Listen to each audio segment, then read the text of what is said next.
Bismillahirrahmanirrahim. Assalamualaikum warahmatullahi wabarakatuh.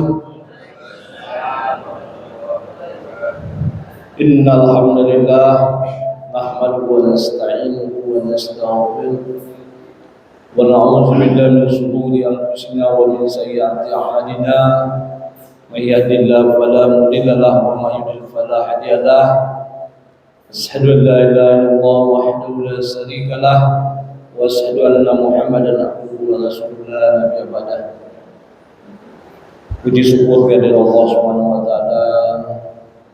Alhamdulillah pada pagi hari ini Allah memberi kita kesempatan setelah semalam suntuk kita dimatikan dan hidupkan kembali menikmati atau memberi kesempatan kepada kita untuk dapat kita beramal untuk sama-sama pada pagi hari ini kita melaksanakan salat subuh berjemaah. Dan insyaallah kita mendengarkan tausiah untuk kajian subuh yang dibawakan oleh Ustaz. Salawat dan salam kepada junjungan Nabi besar Muhammad sallallahu alaihi wasallam. Allahumma shalli ala Muhammad wa ala ali Muhammad, yang merupakan iswah bagi kita. Mudah-mudahan kita termasuk orang-orang yang selalu mengamalkan sunnah-sunnah yang dibawakan oleh Rasulullah SAW, yang sama-sama kita hormati dan kita muliakan Ustaz kita, Ustaz Fadli. Alhamdulillah konsisten tetap bersedia dan menyempatkan diri untuk bersama-sama kita dan untuk berbagi ilmu kepada kita. Mudah-mudahan Allah selalu memberikan kesehatan kepada beliau. Yang kami hormati para tokoh masyarakat, alim ulama, calim pandai, ibu-ibu majelis taklim, anak-anak remaja kami. Seperti biasa pada setiap 2 kali sebulan kita mengadakan kajian subuh, dan insyaallah mungkin bulan Ramadan ini tetap kita akan Ramadan. Di bulan Ramadan kita tetap sesuai dengan jadwal yang telah kita rencanakan. Mudah-mudahan Allah mudahkan segala rencana kita. Kemudian kami dari pengurus ada beberapa hal yang ingin kami sampaikan. Pertama, berkaitan dengan pembangunan Masjid Madani. Alhamdulillah sekarang sedang berlanjut. Mudah-mudahan apa yang menjadi rencana kita Allah mudahkan dan bisa terwujud pembangunan visi kita. Selain itu kita juga melakukan kegiatan-kegiatan disiarkan atau menyemarakan visi kita ini dalam pengajian-pengajian, majelis taklim, dan ada beberapa bapak-bapak juga kita ada kegiatan taksir, dan insyaallah mungkin ada ibu-ibu ada rencana untuk mengadakan taksir. Jadi bagi bapak-bapak yang ingin bergabung untuk taksir dengan kita, kalau dari buku silakan bergabung atau mengikuti taksir setiap Ahad subuh atau ada subuh. Kalau ada kajian subuh mungkin setelah kajian subuh. Mungkin semua demikian bisa saya sampaikan. Langsung saja kepada Ustaz, kita persilakan.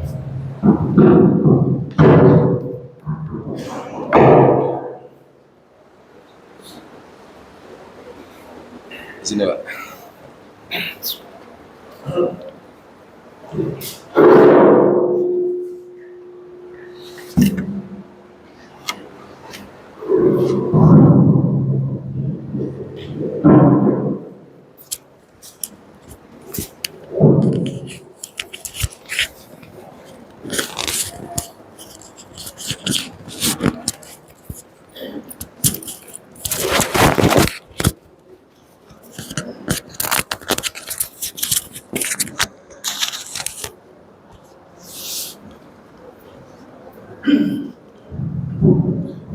Bismillahirrahmanirrahim. Assalamualaikum warahmatullahi wabarakatuh.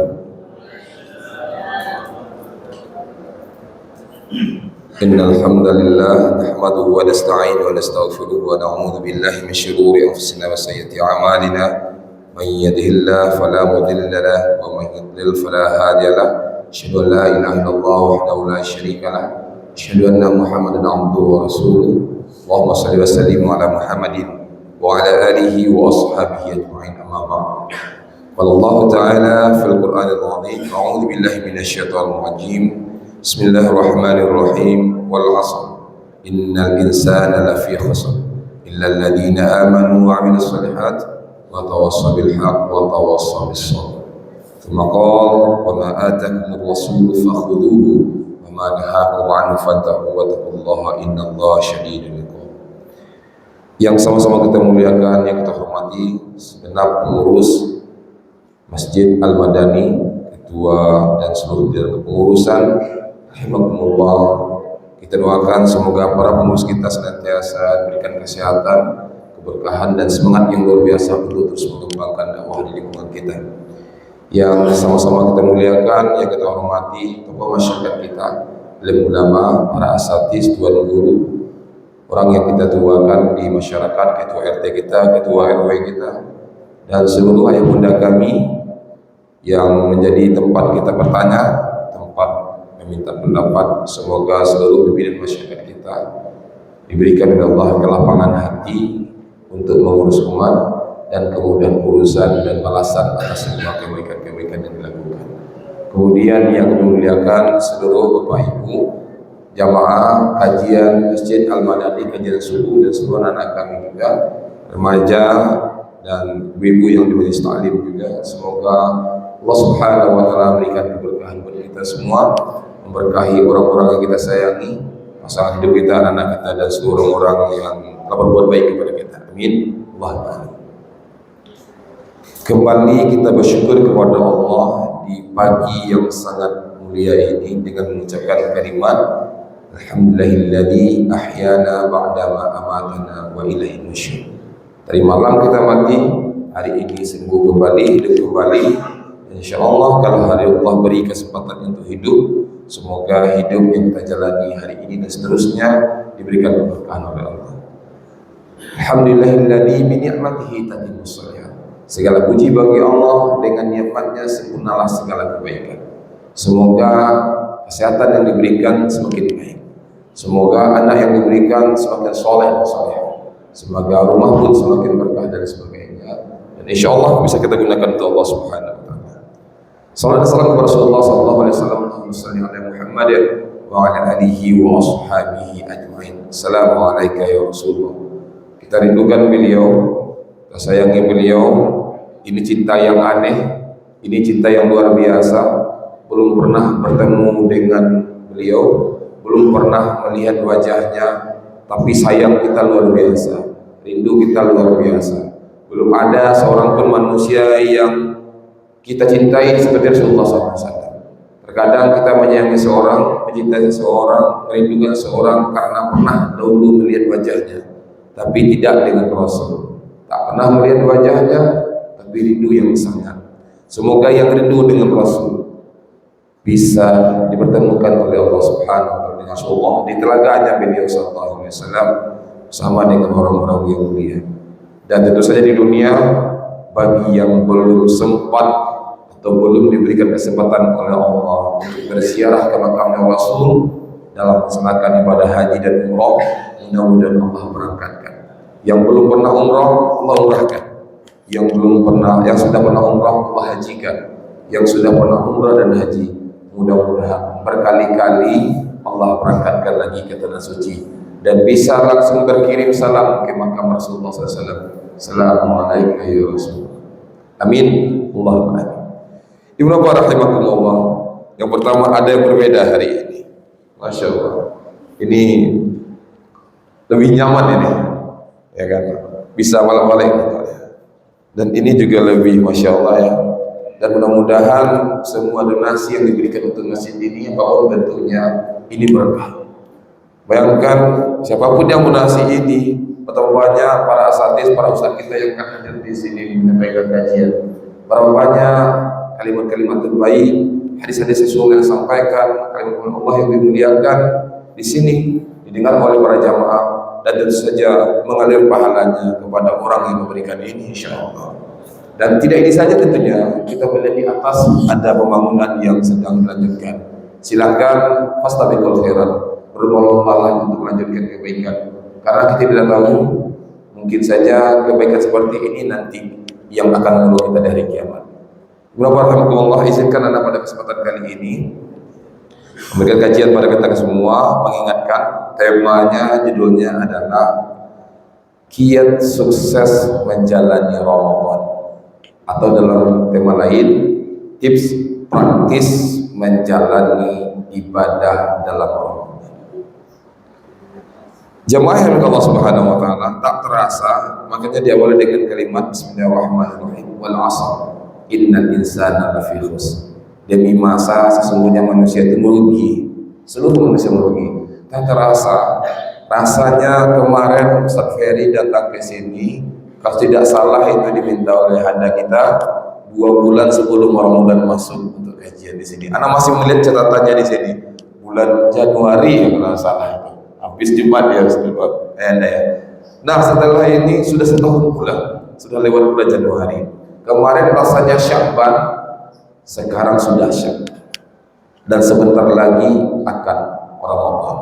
Tidak lagi hitungan bulan, tapi hitungan hari. Hitungan hari Ramadan akan masuk. Begitulah cepat perjalanan waktu yang kita rasakan. Kenapa kita perlu bahas persiapan, apa tips praktis untuk sukses dalam Ramadan? Jawabannya adalah karena satu, berhasil merencanakan berarti merencanakan keberhasilan. Gagal merencanakan berarti merencanakan kegagalan.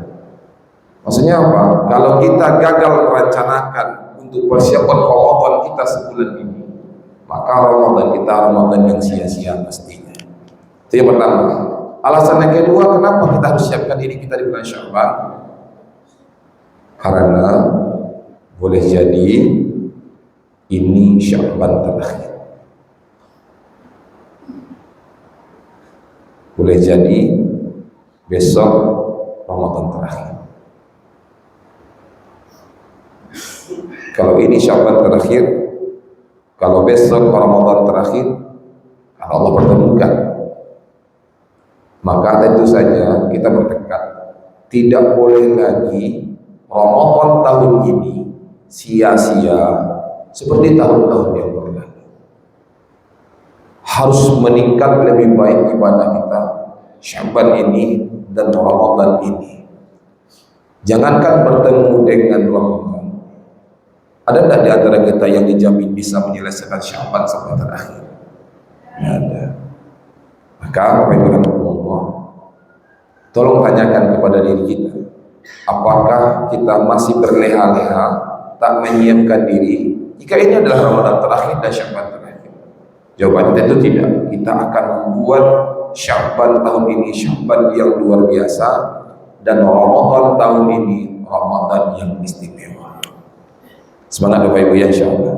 Lalu pertanyaannya, apa yang harus kita lakukan sehingga Ramadan tahun ini menjadi Ramadan yang tersukses dalam hidup kita? Jawabannya adalah, kalau boleh Anda beri rumus sederhana, rumusnya 5S, biar bisa ingat. 5S ini. Rumus sukses menghadapi Ramadan itu 5S.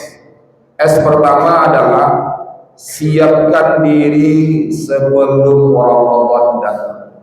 Berarti di bulan Sya'ban ini, S pertama, siapkan diri semaksimal mungkin sebelum Ramadan datang. Dan insya Allah inilah yang akan kita tuntaskan pada hari ini dulu, pada pagi ini.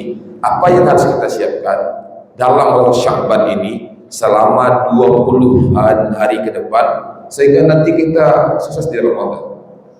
Gagal menyiapkan kegagalan pastinya. Yang kedua, kamu sebenarnya S yang kedua adalah, kamulah masuk Ramadan. S kedua, semangatkan diri dalam ketaatan selama Ramadan. Semangat gitu.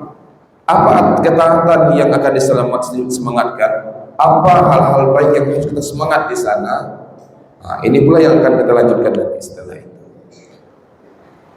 Kalau yang tadi siapkan diri itu di Sya'ban, berarti ada yang harus dilakukan dan ada yang harus ditinggalkan. Kalau semangatkan diri dalam ketaatan, ada amal-amal khusus yang kalau kita teli dari pagi ke pagi, dan pernah kita sampaikan tahun lalu ya selama Ramadan, itu lebih dari 300 amal yang bisa dilakukan setiap hari. Bayangkan, lebih dari 300 amal.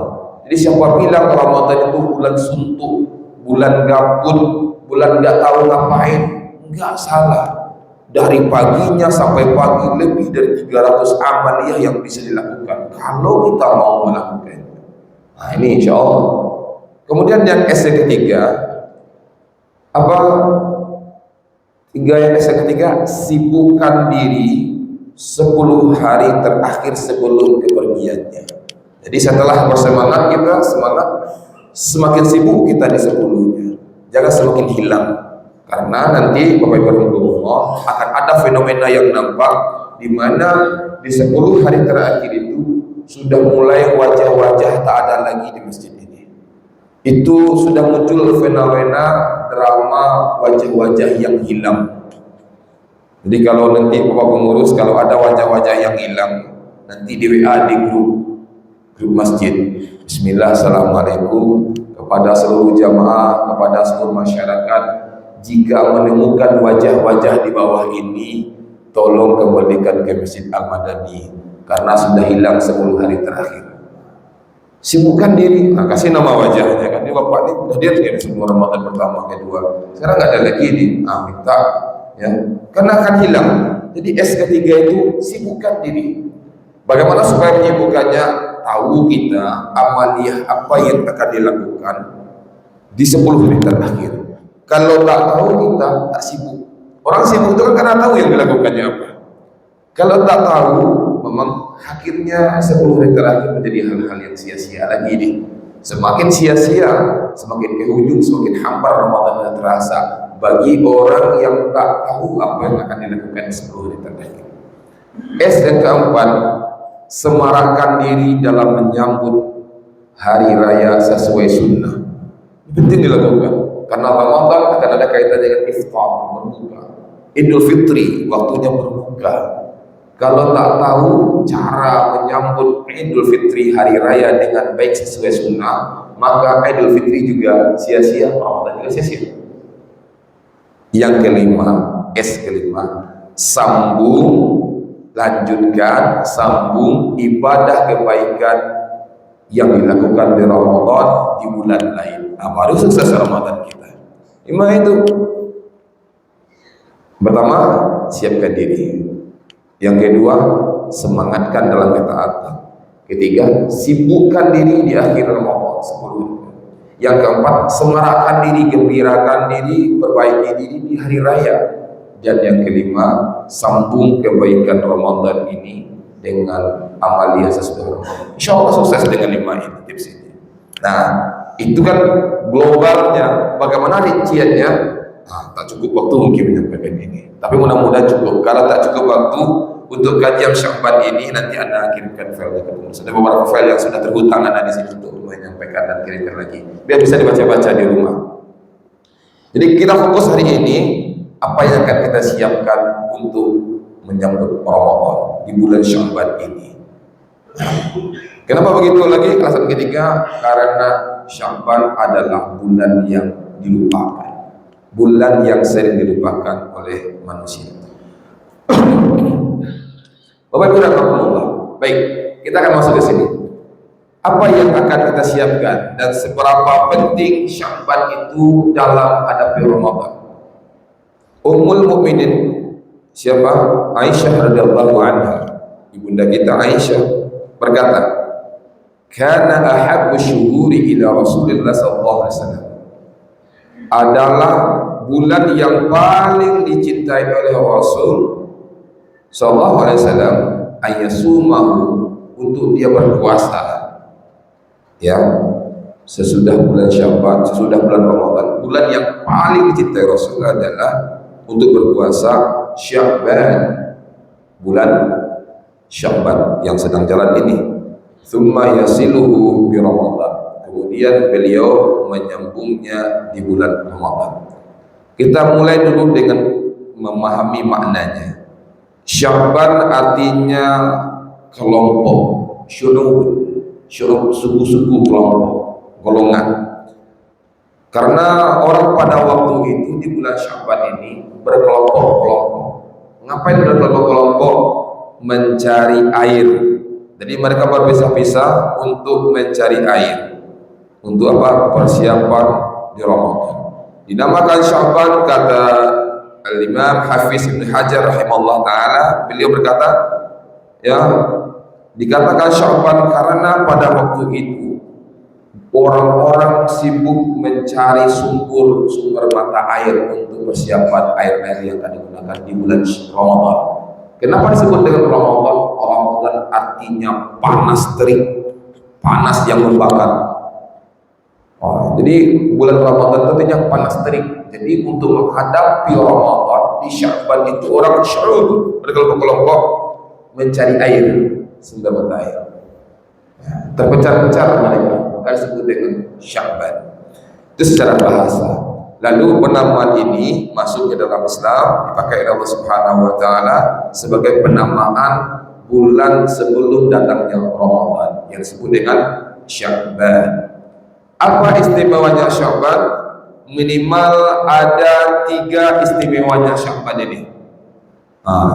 Minimal ada 3 Sya'ban.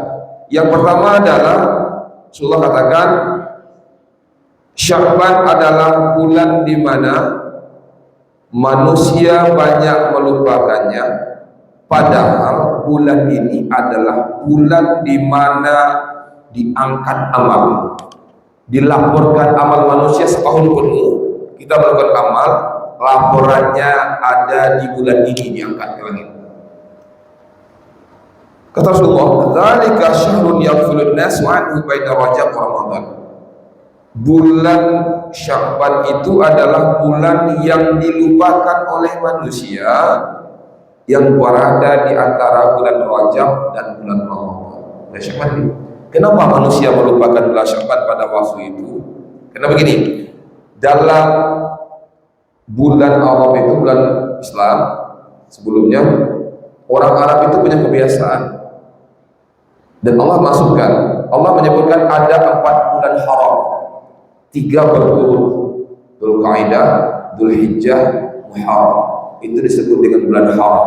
Haram melakukan perbuatan-perbuatan pertumpahan darah, peperangan. Jadi orang Arab tidak berperang lagi pada waktu itu. Satu terpisah, bulan haram yang terpisah itu adalah bulan Rajab. Jadi Rajab, Dzulqa'dah, Dzulhijjah, dan Muharram. 4 itu bulan haram. Mereka tidak berperang. Kemudian setelah bulan Rajab selesai, mereka mulai perang lagi nih. Mereka mulai perang lagi, sibuk lagi dengan dunianya, sehingga terlupalah mereka dengan bulan ini, dan sebentar lagi akan masuk di bulan Ramadan. 4 bulan itu bulan haram, ya kan? Nah, di bulan Rajab mereka menahan diri untuk tidak berperang. Bulan Sya'ban kembali sibuk melakukan kegiatan itu. Makanya yaghfulun nas, bulan yang dilupakan manusia. Kata Allah, kata Rasulullah, wa huwa syahrun turfa'u fihi al-a'mal ila rabbil alamin. Padahal bulan Sya'ban itu adalah bulan di mana catatan amal kita selama 1 tahun dilaporkan. Lalu kata Rasulullah SAW, fa uhibbu ayyufa'a amali wa ana sha'im. Aku senang kalau malaikat sedang melaporkan catatan amalku, aku dilaporkan dalam keadaan sedang berpuasa. Bapak Ibu, laporan harian catatan amal itu dilaporkan di 2 waktu, di mana pada waktu itu pergantian malaikat, shift. Laporan pertama adalah ketika waktu subuh. Jadi sholat subuh itu laporannya langsung ke Allah. Bagaimana engkau tinggalkan hambaku? Hambamu ya Allah, aku tinggalkan tadi sedang sholat subuh berjamaah. Maka orang kalau tidak sholat subuh berjamaah, laporannya merah. Kalau di sekolah remedial. Yang kedua, kapan dilaporkan catatan amal? Asar. Ba'da asar catatan amal yang bagaimana engkau meninggalkan hambaku? Ya Allah, hambamu kutinggalkan sedang sholat asar berjamaah. telah melaksanakan salat berjamaah, laporan hariannya subuh dan asar. Maka jangan sampai dua salat ini tertinggal jauh. Bukan berarti yang lain boleh tinggal, tidak, lebih-lebih dari yang dua ini. Insyaallah. Bahkan asar ini Rasulullah sampaikan, man taraka salatal asar faqad habita amaluh. Siapa yang meninggalkan salat asar secara sengaja, habis amal masa lalunya. Bahkan yang lain kata Rasulullah, siapa yang meninggalkan salat asar secara sengaja, maka dia sudah kehilangan ayah dan ibu dan keluarga. Itulah kira-kira. Ibu bapak rahimahumullah. Kita lanjut. Lalu laporan mingguannya kapan? Pekanannya kapan? Laporan pekanannya adalah Kamis dan Senin. Karena Rasulullah katakan, aku ingin ketika laporan amal dilaporkan, aku dalam keadaan berpuasa. Makanya ada puasa Senin dan Kamis. Di samping itu kata Rasul, ini hari dilahirkan, aku dilahirkan kata Rasul. Dan kita disuruh untuk puasa sunnah. Kemudian laporan tahunannya ada di bulan Sya'ban. Nah, kita ini lagi dilaporkan. Kira-kira Bapak Ibu rahimahullah, kalau ada hari ini orang yang siap-siap akan melaporkan kita tentang diri kita ke orang lain atau ke atasan kita di dunia kerja, laporan akhir tahun, kira-kira laporan kita yang kita inginkan itu laporannya baik-baik isinya atau buruk? Tentu baik. Itu kata Rasul, kalau kau baik maka lakukan yang kedua. Bulan Sya'ban adalah bulan di mana Allah menerima catatan amal, laporan. Kemudian di mana bulan ini adalah bulan kita memperbanyak ibadah. Nah, inilah dibandingkan bulan Rajab, inilah tidak ada puasa yang lebih banyak dan termasuk kecuali di bulan Sya'ban. Nanti kita bisa jelaskan lebih lanjut. Itu dulu. Yang ketiga, ya, bulan Sya'ban itu yang tadi bulan di mana Allah Subhanahu wa taala dilaporkan catatan amal. Yang kedua, bulan memperbanyak ibadah. Yang ketiga, bulan Sya'ban itu adalah bulan di mana diampuni manusia.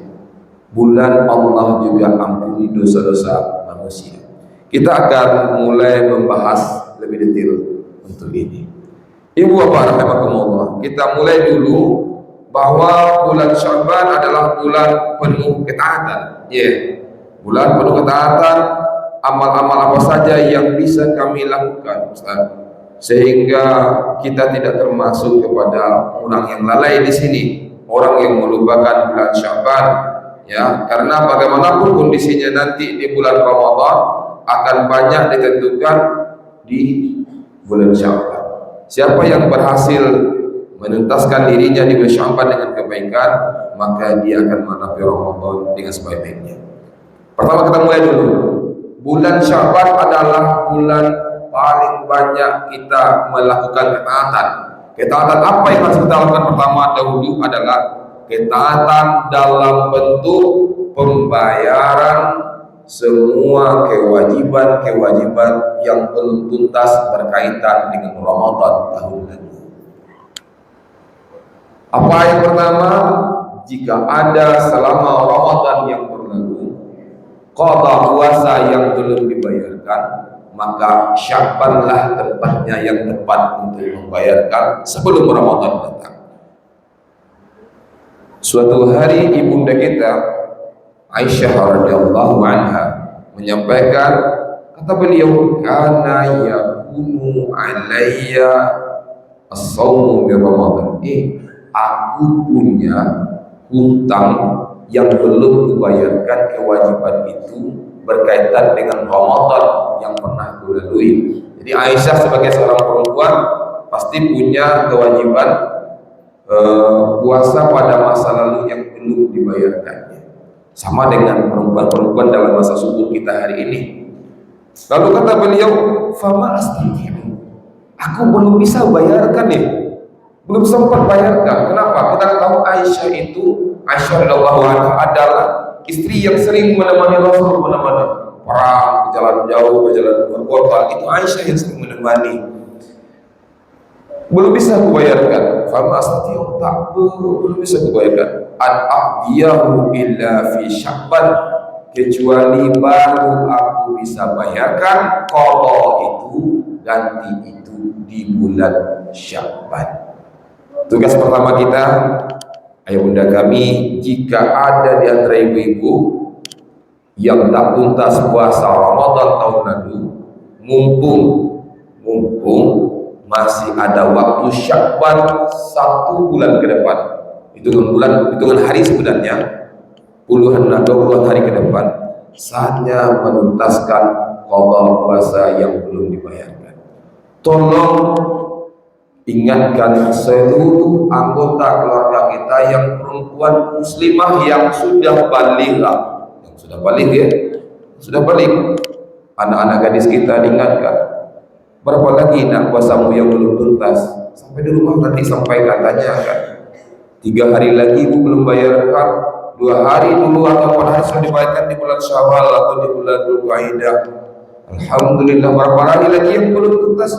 3 hari lagi. Ayo bayarkan 3 hari lagi sebelum Ramadan masuk.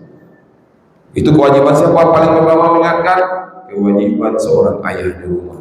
Kemudian setelah itu kewajiban seorang ibu mengingatkan anak-anak dan cucu-cucunya. Kita hanya berkewajiban mengingatkan. Ingat saja, fadzakir innama anta mudzakir. Kewajiban kita hanya mengingatkan. Oh, mereka mau melakukan atau tidak, kembali kepada mereka yang sudah balik, itu kan sudah mukallaf. Mereka sudah dibebani hukum masing-masing. Kalau mereka tak bayarkan, maka itu tetap terjadi dan tetap dihitung kewajiban hutang yang belum dibayarkan. Kira-kira Bapak Ibu untuk ini sudah tuntas Ibu? Sudah ya? Yakin? Yakin. Pertanyaan berikut adalah, kira-kira waktu pertama kali Allah berikan tamu bulan atau haid itu di usia 15 tahun sudah tuntas? 16 tahun? 17? 18? 19? 20? Sekarang usia 45, sudah dicatat nggak itu berapa yang tertinggal? Ada dicatat Bapak Ibu? Pertama kali 16 tahun, 15 dulu. Itu ada 7 hari tak puasa, belum bayar. 16 7 hari, 17 7 hari. Banyak ya. Ustaz, tidak ada pemutihan Ustaz. Emang kendaraan bermotor bisa putih? Oh, berlalu waktu, oh sudah 50 tahun ibu sudah berubah, putih kan sebelumnya, sudah diputihkan, itu tidak, tetap dicatat ada kewajiban Ramadan yang masih tertinggal. Ada dicatat? Nah, kalau orang berhutang kita dicatat, catat, diingat-ingat, itu kasih alarm pembayaran hutang si A tanggal sekian, ditagih gitu. Hutang kita kepada Allah ada dicatat. Nah, itu masalahnya. Manusia itu sering lupa, hutang ke orang sering lupa. Ya, kalau dia berhutang dia melas, pas dia bayar dia malas. Ya kan? Kalau pas berhutang dia tahu kepada siapa dia berhutang. Kalau sudah berhutang amnesia dia. Siapa? Saya ada hutang nggak ya? Nah, Ramadan juga seperti itu. Baikkan contohnya. Maka juga sampaikan ke anak-anak kita yang perempuan. Hari ini yang baru usia balik 15, 16, 17, mumpung mereka belum banyak tuh waktunya, tolong catatkan nak, Ramadan tahun ini berapa, Ramadan kemarin berapa, Ramadan besok berapa, catatkan setiap tahun itu. Sempat bayarkan lebih cepat, itu lebih baik sebelum Ramadan datang, bayarkan itu. Dan tolong diingatkan anak-anak kita di rumah. Siapa lagi yang akan ku anfusakum wa ahlikum nar. Yang ingatkan keluarga kita. Siapa lagi yang akan mengingatkan keluarga kita? Tak mungkin tetangga kita mengingatkan anak-anak kita. Otomatis kita lah. Makanya hadir di majelis kali ini kita lakukan. Siapa yang membayar qada? Orang yang tak berpuasa karena haid dan itu wajib qada sesudah. Kemudian yang kedua, siapa yang tak membayar qada? Tadi ayat yang dibacakan oleh imam kita, ayat kita tadi, ya, faman kana minkum maridhan aw ala safar. Dua ini sepakat, tiga ya dengan orang yang lain. Tiga ini sepakat ulama menyampaikan bahwa tiga orang ini wajib qada bagi dia.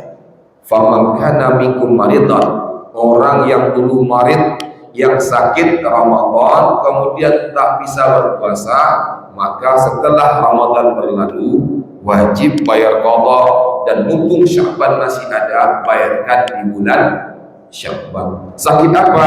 Sakit keterianya, sakit yang memang dia tidak bisa berpuasa pada masa lalu, pada Ramadan lalu. Yang kedua, tidak termasuk sakit di sini sakit yang dirasakan tidak kunjung sembuh. Contoh, ini dia punya penyakit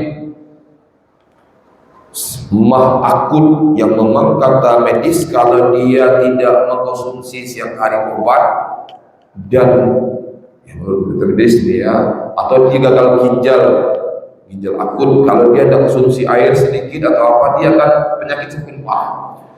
Khawatir tidak akan bisa sembuh lagi penyakitnya, atau diperkirakan oleh catatan medis ini tidak sembuh nih, maka orang ini beda. Tapi kalau dia sakitnya hanya sakit, misalnya kemarin sakit demam 3 hari tak berpuasa Ramadan, maka hari ini bayar qadanya.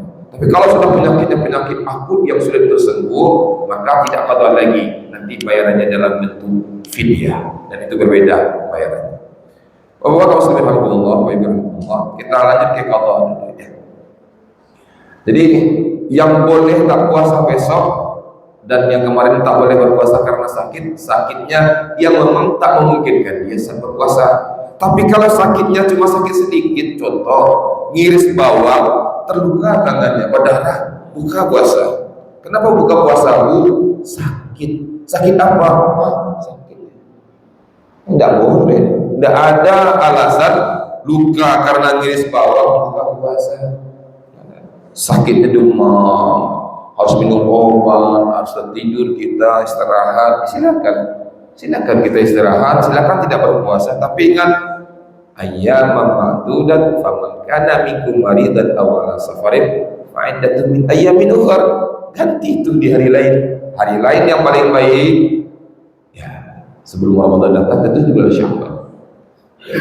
Aw ala safar, atau dalam perjalanan jauh.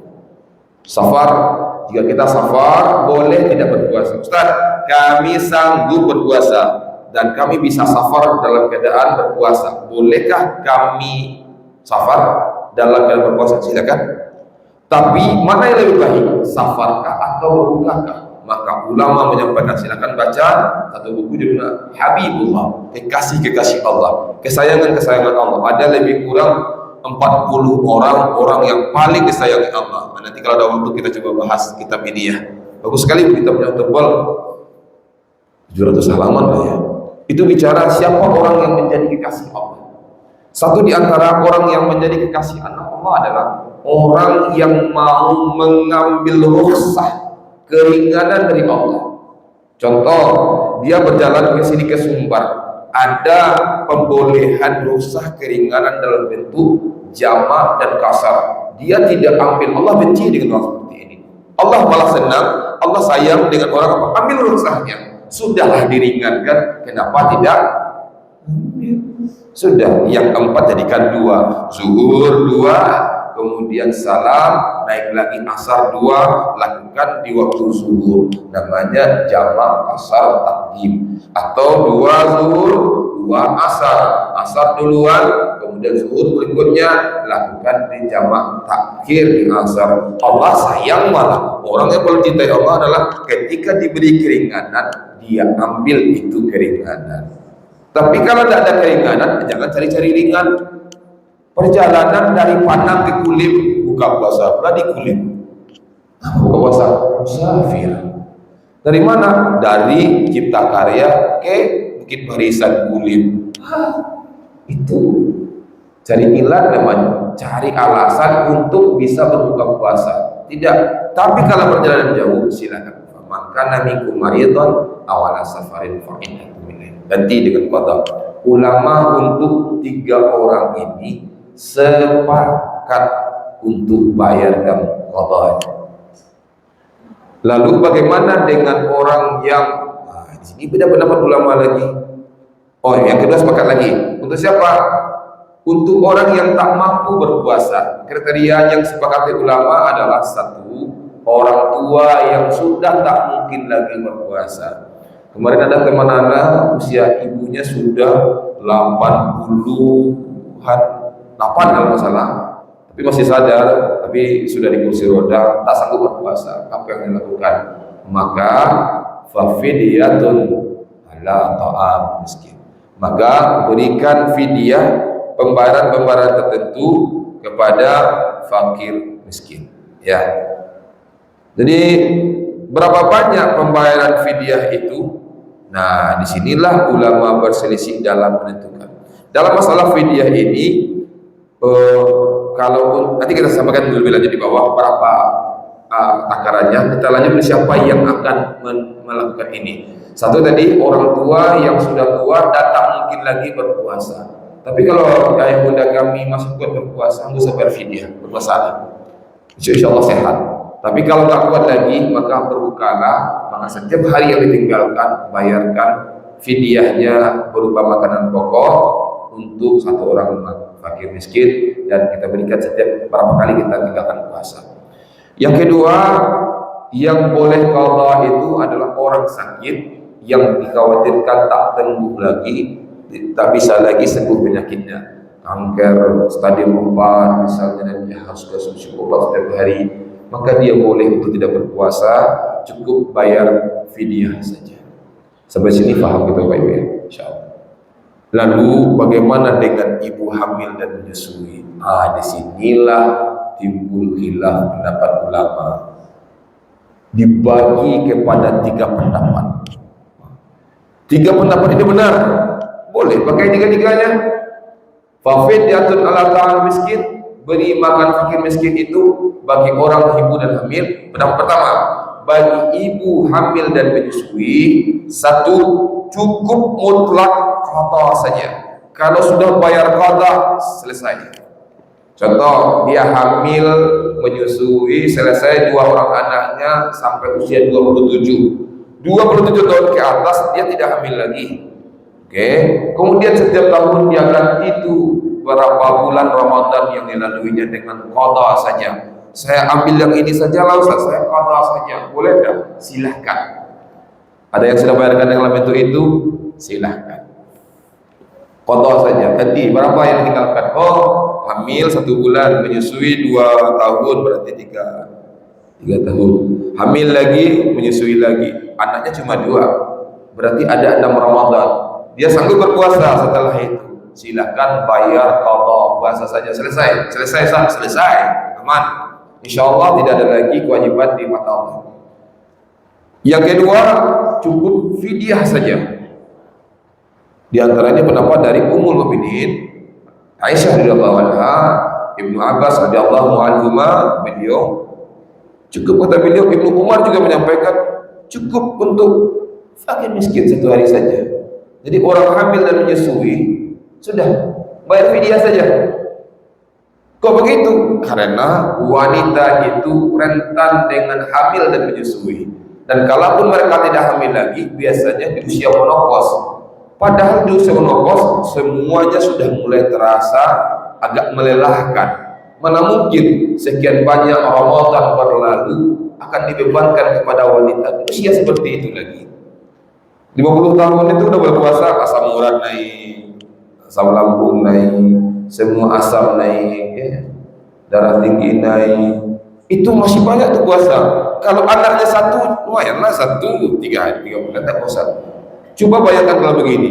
Tahun pertama nikah, hamil, tak puasa Ramadan. Menyusui 2 tahun. Nah, mau puasa di tahun keempat, hamil lagi, menyusui lagi. Mau puasa lagi di tahun ke-7, hamil lagi, menyusui lagi. Kalau anaknya 10 kali 3, 30. Kapan selesai dia dibayar? Di usia 50 tahun pastinya itu.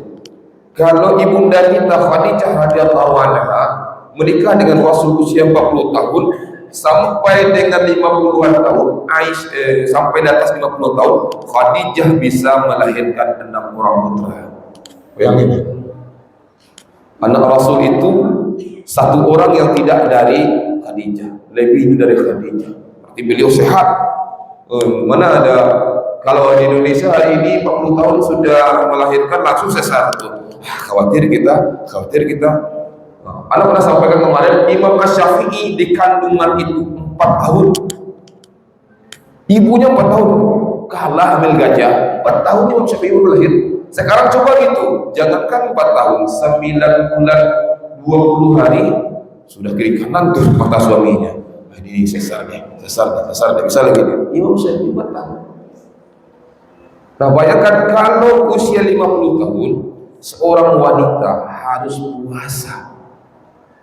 Ya, yuridullahu bikumul yusra wa la yuridu bikumul usra.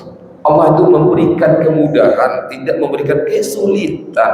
Sudahlah, bayarkan saja fidyahnya. Ustaz, kalau begitu Ustaz, saya ada 3 Ramadan belum puasa karena hamil dan menyusui. Bu, mumpung Sya'ban masih ada, ayo bayarkan. Katanya bisa, silakan total. Kalau ingin yang kedua, silakan yang kedua. Itu namanya khilafiyah. Boleh, tapi ada dalilnya, silakan. Lanjut yang ketiga. Pendapat ketiga adalah selain bayar qada, dia ini juga wajib bayar fidyah.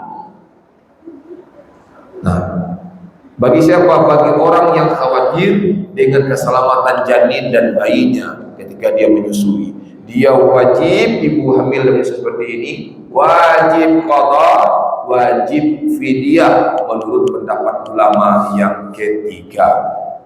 Ibu mau yang mana? Bapak mau yang mana? Silahkan. Pendapat pertama, silahkan. Monggo, boleh. Pendapat kedua, boleh. Saya itu mau yang ketiga saja, Ustaz.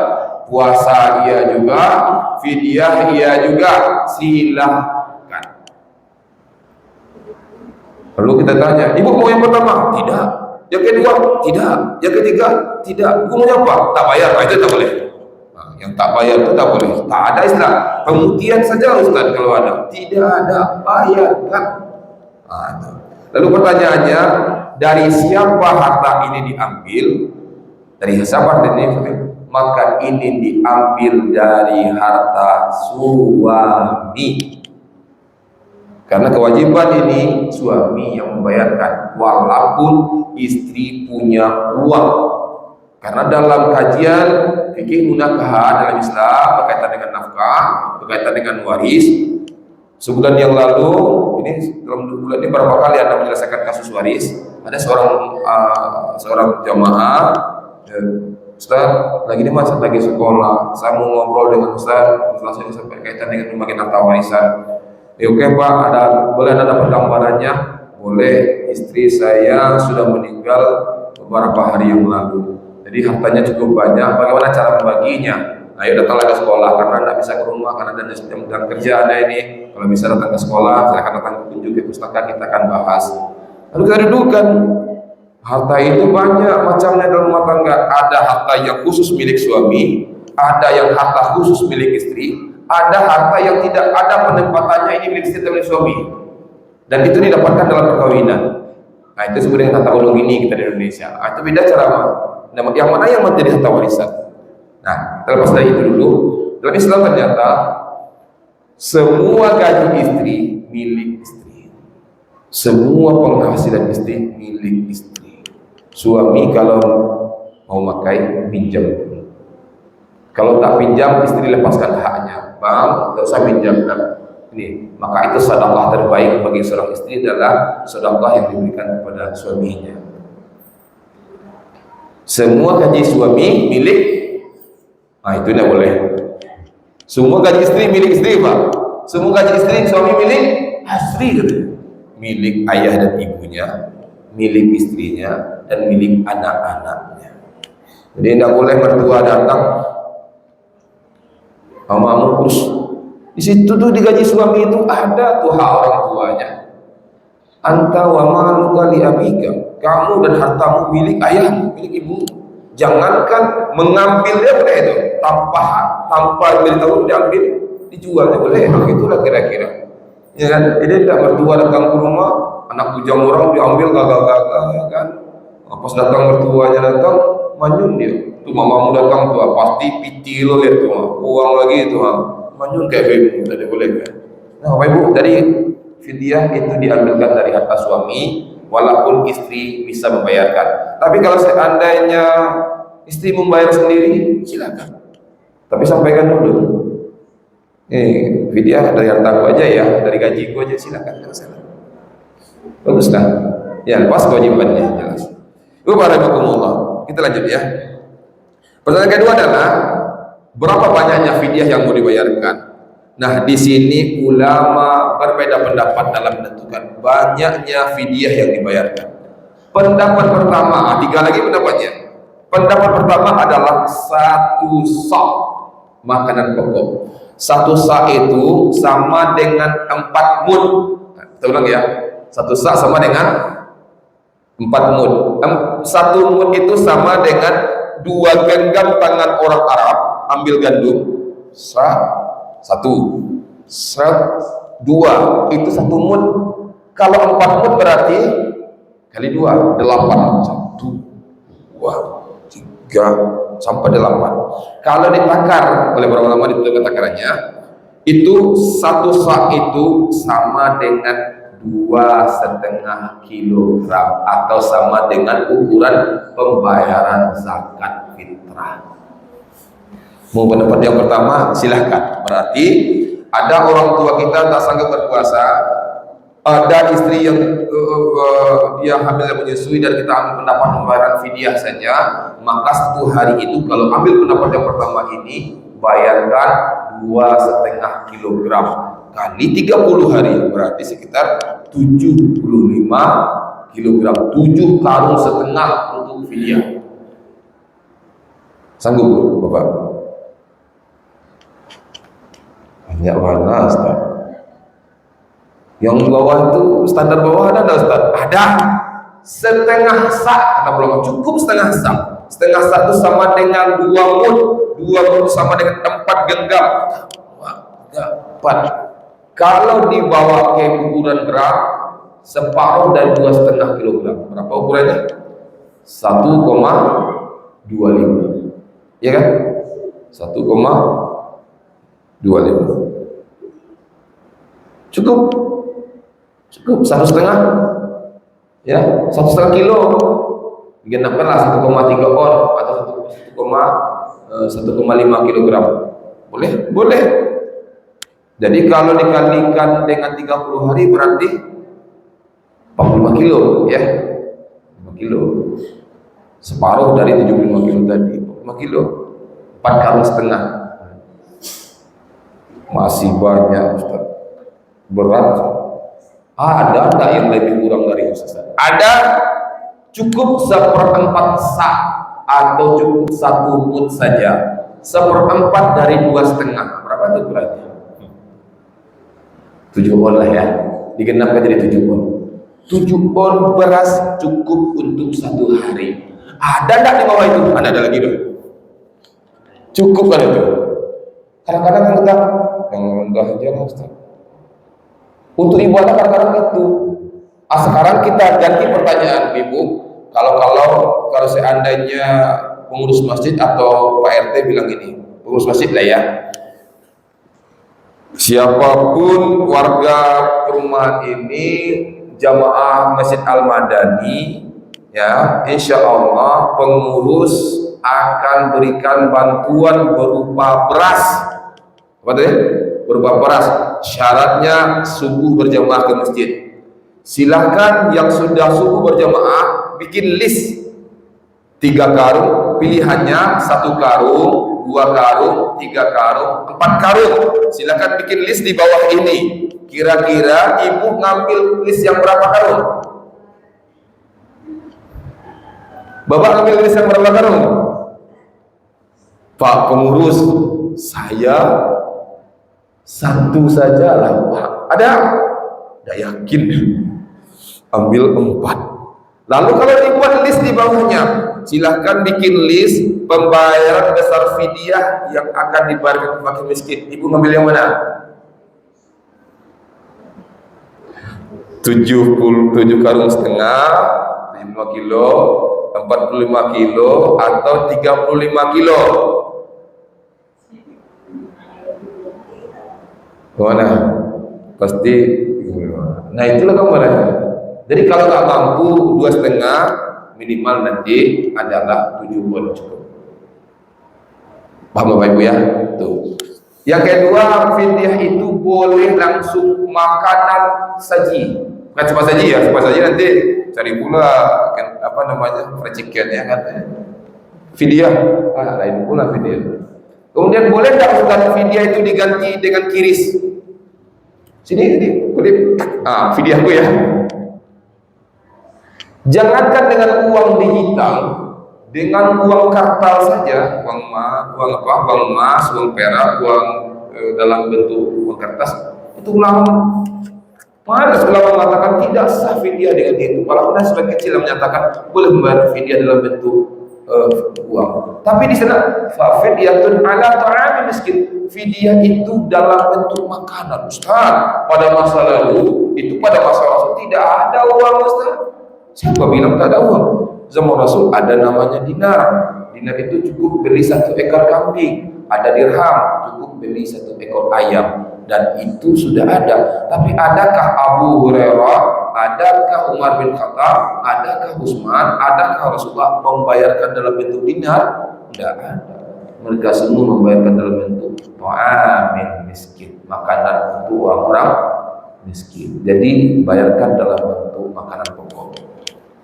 Boleh yang sudah dimasak, boleh yang belum, beras saja, plus tambah dengan misalnya telur, tambah dengan daging, tambah dengan ayam, tambah dengan ikan asin, boleh tidak? Boleh, atau dengan cabai, silahkan tambahkan, itu lebih baik untuk mereka. Nah ini dibayarkan nanti di waktu sudah habis waktu kita. Sudah habis waktu kita. Belum, sekali lagi ya. Itu dibayarkan kapan? Di bulan Sya'ban. Nah, baik, kemudian selanjutnya Bapak Ibu rahimahullah, mudah-mudahan sedikit lagi cukup ini, mudah-mudahan cukup waktu kita. Karena kalau tidak nanti bisa dibaca di sini insyaallah ya. Kemudian Bapak Ibu rahimahullah, kemudian setelah kita bayar mata puasa, apa yang dilakukan lagi? Banyak-banyaklah puasa sunnah. Abu Bakar Al-Bakhri rahimahullah taala mengatakan, syahrul Rajabun syahrul zar'i. Bulan Rajab itu adalah bulan menanam. Wa syahrul Sya'ban syahrul suqi zar'i. Bulan Sya'ban adalah bulan menyiram tanaman. Jadi di Rajab sudah dimulai kebaikan, di Sya'ban disiram tanaman, kemudian wa syahrul Ramadan syahrul hasad zar'i. Bulan Ramadan adalah bulan panen ibadah, panen pahala. Apa yang akan kita biasakan di bulan Sya'ban?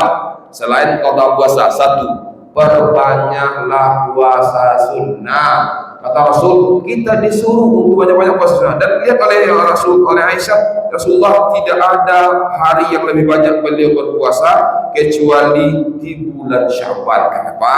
Karena bulan ini bulan di mana catatan amal dilaporkan. Kalau catatan amal untuk 1 tahun ke depan, perjalanan hidup 1 ke depan, kapan dituliskan? Fi lailatul qadar, pada malam qadar. Itulah proposal hidup setahun yang akan datang yang dituliskan di 10 hari terakhir Ramadan. Makanya sibuk di sana. Gagal kita membuat proposal di 10 hari itu, tak dapat dengan malam qadar yang lebih baik, maka buruklah proposal perjalanan kita setahun yang akan datang. Itulah yang terjadi. Waalaikumsalam. Baik, lanjut. Puasa sunnah. Puasa apa yang kita setiap hari boleh puasa? Kecuali, nah kapan? Kecuali hindarilah puasa di hari Syak. Ya, kapan itu hari Syak? Ya, hari yang dikenakan untuk berpuasa adalah hari kata Rasulullah, la taqaddam, jangan engkau dahului sama Ramadan, puasa Ramadan dengan 2 hari atau 1 hari sebelum Ramadan masuk. Stop, tidak lagi puasa sunnah apapun.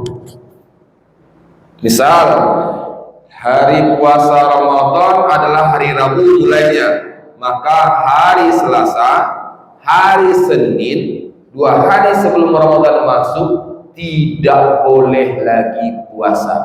Yang boleh puasa hanya satu orang, hanya satu kelompok yang boleh berpuasa pada waktu itu. Siapa? Orang yang terbiasa puasa sunnah, lalu pada hari itu bertepatan dengan puasa 2 hari sebelum Ramadan masuk. Maka kata Rasul, illa ayyakuna rajulun kana yasumu shawman falyasum dzalika al-yaum. Maka kalau orang terbiasa puasa Senin Kamis, bertepatan 2 hari sebelum Ramadan masuk, pas di hari Senin, pas di hari Kamis misalnya, maka silahkan dia berpuasa. Tapi kalau orang mendadak soleh, tiba-tiba, puasalah hari Kamis ini 2 hari sebelum Ramadan masuk, tak boleh dia puasa. Bahkan ada larangan, jangan engkau berpuasa kalau Ramadan sudah berada kalau Sya'ban sudah berada di tengah, jangan lagi engkau berpuasa. Bagi siapa? Bagi orang-orang yang tiba-tiba ingin puasa saja dalam tengah Sya'ban. Oleh karena itu minimal 2 hari sebelum Ramadan masuk, maksimal ya, itu seluruh puasa sunnah sudah kita stop. Berarti mulai besok saya boleh puasa. Kalau lebih baik bagaimana? Jangan lupa, Ustaz, banyak puasa Ramadan Sya'ban itu. Kami ada kegiatan pula itu. Kapan lebih baik? Minimal jangan tinggalkan Senin, Kamis. Puasa kita pada waktu itu double pahalanya. Cukup satu niat saja. Mau puasa Senin silahkan, tapi dilakukan di bulan Sya'ban. Dapat pahala puasa sunnah Sya'ban, dapat puasa Senin. Kemudian Kamis, jangan lupa kayak gitu. Kemudian Yaumul Bid, 3 hari putih setiap bulan.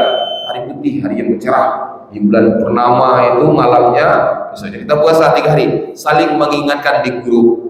Bapak Ibu, besok Yaumul Bid ya, di bulan Sya'ban, jangan lupa kita puasa. Bertepatan Yaumul Bid itu di hari Kamis, 3 pahala langsung. Puasa hari Kamis, puasa Yaumul Bid, puasa di bulan Sya'ban. Rugi kalau tidak berpuasa. Maka besok kalau bisa malam ini kita sampaikan keluarga kita, nah kalau engkau belum bayar qada dulu. Kalau selesai qadanya, bismillah, besok pagi dapur tutup, kita puasa Senin besok. 2 pahala itu, puasa Senin dan puasa di bulan Sya'ban. Bapak Ibu rahimahullah, kelihatannya yang di belakang lebih menarik lagi dibandingkan yang di depan. Sudah datang tuh ya. Mungkin itu saja dulu yang dapat disampaikan. Yang pertama sudah kita lalui. Apa itu? Siapkan diri sebelum Ramadan masuk. Nanti bisa dibaca di sini apa yang perlu disiapkan lagi, di antaranya taubat, baca Quran dan sebagainya. Nanti kita baca, karena waktu yang terbatas ini. Kemudian jika ada waktu lagi sebelum Ramadan, kita akan bahas ulas lagi lebih baik amaliyah apa yang dilakukan dari pagi ke pagi, dari sahur ke sahur, insyaallah. Jadi datanglah pada 2 pekan ya, 2 pekan dari sekarang kita akan bahas sebelum Ramadan masuk amaliyah terbaik, doa-doa terbaik yang akan kita lakukan dalam bulan Ramadan akan datang. Insyaallah, biar nanti Ramadan Sya'ban kita hari ini Sya'ban yang luar biasa dan Ramadan kita Ramadan yang istimewa. Mudah-mudahan Anda bisa cepat revisi ini dan perbaiki, dan nanti insyaallah Anda kirimkan ke pengurus, bisa dibaca untuk kajian kita pada hari ini, beberapa kajian kita pekan yang lalu. Ada pertanyaan Ibu, silakan.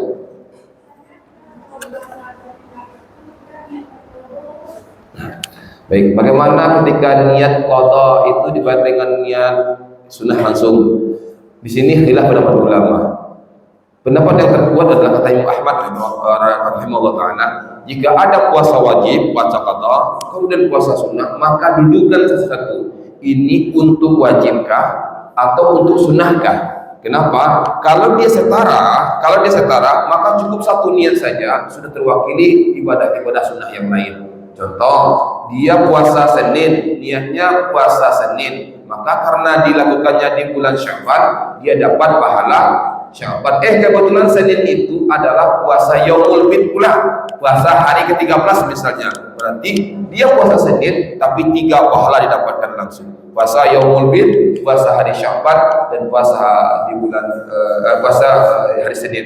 Kenapa? Karena ketiga-tiganya itu sunnah. Silahkan. Tapi ketika dan ini beda. Kalau sunnah niatnya boleh pagi hari sampai menjelang suhur. Misalnya ibu-ibu belum makan dari pagi tadi, sekarang sudah jam 8 sibuk kerja, jam 8 ya, nah, puasa sunnah lah, boleh. Tapi kalau puasa wajib tak boleh.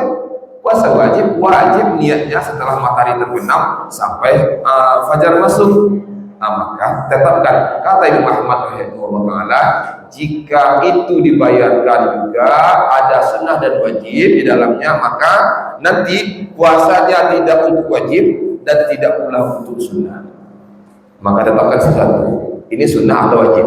Kalau qada wajib berarti wajib saja, cukup. Jangan ada lagi tambahan niat puasa Senin. Selesaikan qada dulu, nanti tambah lagi di puasa Senin setelah itu, silahkan. Itu yang lebih baik. Walaupun khilaf pendapat ulama di sini, tapi itu yang lebih baik. Sama dengan salat subuh. Pak, tadi salat apa Pak? Salat subuh sekaligus 2 rakaat salat sunnah sebelum subuh. Karena nggak sempat. Boleh tidak kira-kira?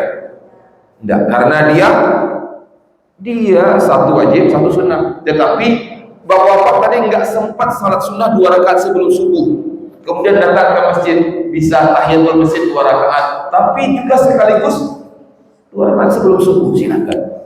Dapat pahalanya langsung. Dia lakukan salat sunnah sebelum subuh berlangsung dan dia lakukan tahiyatul masjid. Itu 2 hal yang sunnah dan digandeng sama. Itu Bapak Ibu rahimahullah yang dapat disampaikan. Mungkin dibatasi waktu ya. Mungkin ada pertanyaan lain, tapi karena waktu yang terbatas, mudah-mudahan cukup dipahami. Dan insya Allah pada kedua pekan depan kita akan bahas 24 jam dalam Ramadan, amali apa saja yang akan dilakukan.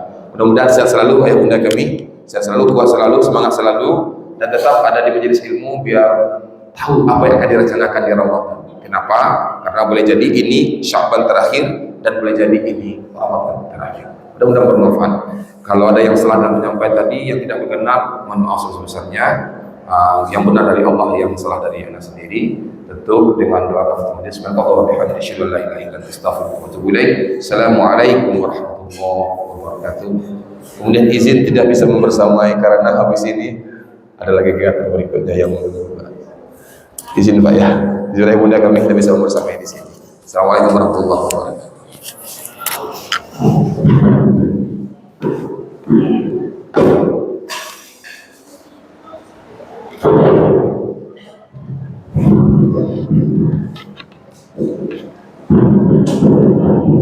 Terima kasih Ustaz. Luar biasa banyak yang bisa boleh di amal praktis. Mudah-mudahan bisa kita amalkan untuk depannya mungkin di Ustaz. Dan mohon maaf Ustaz, kita amal ini mungkin bisa kita share mungkin bagi ibu-ibu yang belum sempat mencatat.